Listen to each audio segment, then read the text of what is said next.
ਵੱਡੇ शहर से 2-4 हज़ार रुपया खर्चा करके आया, अपने बच्चों की रोजी वास्ते आया।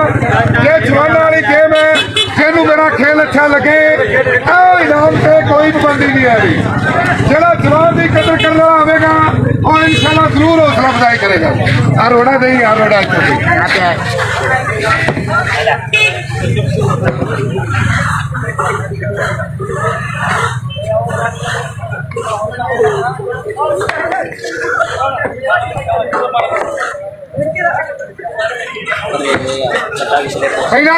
सवा लख वाला है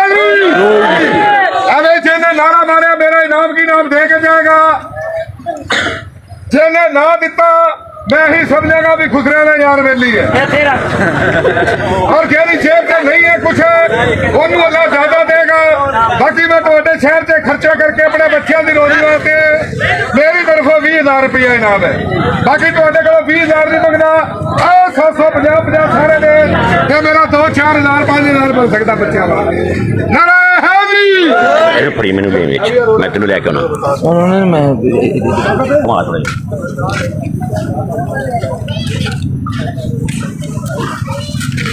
थोड़ा पीछे पीछे हो जाएगा। आ गया ना मैं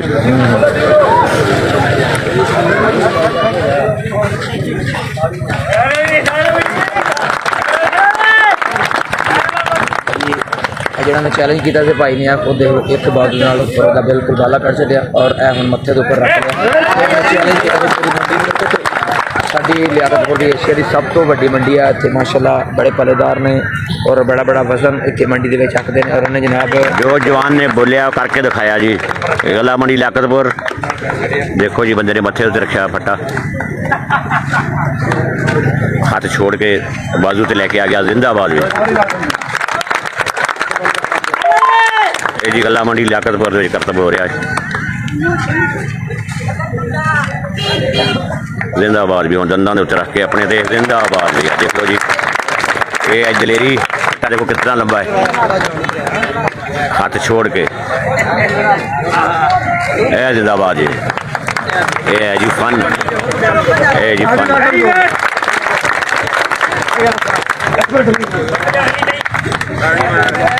जिंदाबाद। जो क्या करके दिखाया जी, पूरा चैलेंज है जी। 20,000 रुपया अगर कोई कर जाए इसका मुकाबला कर जाए 20,000 रुपया इनाम दिता जाएगा, लेकिन कोई कर नहीं सकिया। ये बंदे की मेहनत देखो जी, आया जी मेरा पल्ला सबके सामने जिन्हें पल्लेदार खड़े सारे देख रहे हैं।